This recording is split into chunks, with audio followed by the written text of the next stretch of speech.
أعوذ بالله من الشيطان الرجيم بسم الله الرحمن الرحيم عن جابر رضي الله عنه قال سمعت رسول الله صلى الله عليه وسلم يقول إن الشيطان قد يئس أن يعبد المصلون أن يعبده المصلون في جزيرة العرب ولكن في التحريش بينهم.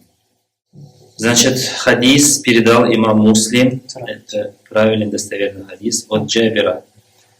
Пусть Аллах будет им доволен, он сказал: я слышал посланника Аллаха, который сказал, не то что сказал, а часто говорил: «Инна шайтана кад яиса», поистину шайтан потерял надежду, «ан я'будаху мусаллун», что молящиеся будут ему поклоняться, «фи джазират аль-араб», на арабском полуострове. Ну, наверное, это не только на арабском полуострове, вообще в любом месте, если люди поклоняются Аллаху, значит, шайтану они не будут поклоняться. И шайтан в этом потерял надежду. Валякин, однако, он не теряет надежды, фит тахриш, в том, чтобы их настраивать друг против друга. Шайтан портит отношения. Надеется и стремится испортить отношения между мужем и женой, отцом и сыном, братьями, сестрами и так далее. И настраивает, и когда те вдвоем ссорятся, или дерутся, или ругаются, или порывают отношения, он доволен. Наузбилля. Что там? Наускивать, натравлять, разжигать розу. Ясно. Задевать, задирать. Задирать. И другой еще очень интересный хадис есть. Значит, пророк, алейхиссалату вассалям, узнал из Корана о том, что некоторые народы Аллах потопил, других земля проглотила, третьих холодный ветер уничтожил и так далее.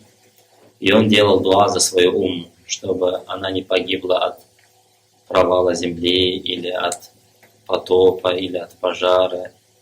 И также есть такая форма наказания Аллаха, когда люди разбиваются, разделяются на какие-то партии, секты и друг друга мочат, друг другом воюют.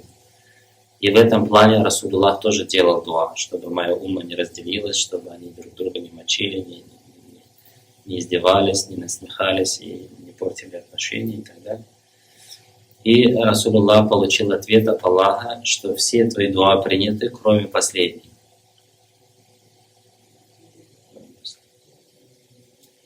И ученые объясняют это так, что природное явление мы остановить не в состоянии. Землетрясение мы не можем остановить, пожар не можем, еще что-то там, провал земли не можем. Но взаимоотношения мы можем регулировать. Аллаху алям. Поэтому Аллах это дуа не принял у пророка. Поэтому всячески надо остерегаться вот этих вот взаимных обид, взаимных клок, взаимных каких-то ненависти и вражды и так далее и тому подобное.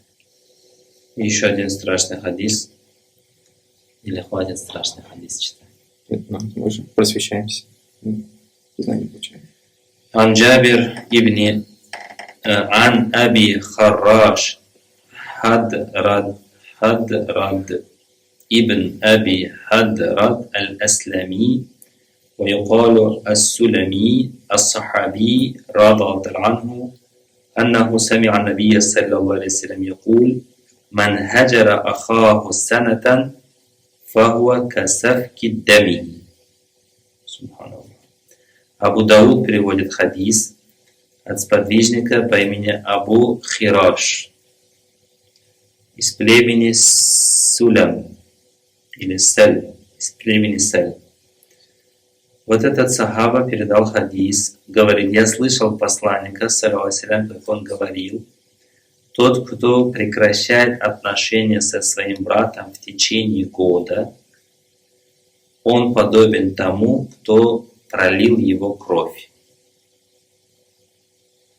Бывает иногда обижаются друг на друга братья, сестры, или по крови братья, сестры, или по религии, и перестают общаться. И пророк сказал, алейхиссалям, кто в течение года перестал общаться со своим братом, он равен тому, кто убил его.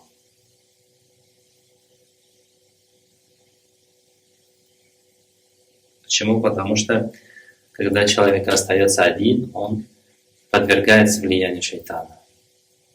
А если мы общаемся, тесные отношения поддерживаем, друг другу помогаем, побуждаем к добру, сдерживаем от зла, то шайтан уже не может влиять на нас. Поэтому пусть Аллах нас сохранит от таких плохих поступков, как взаимная обида, ненависть и порывание отношений, порывание связей. Все. Это очень актуальный хадис, кстати, субханаллах.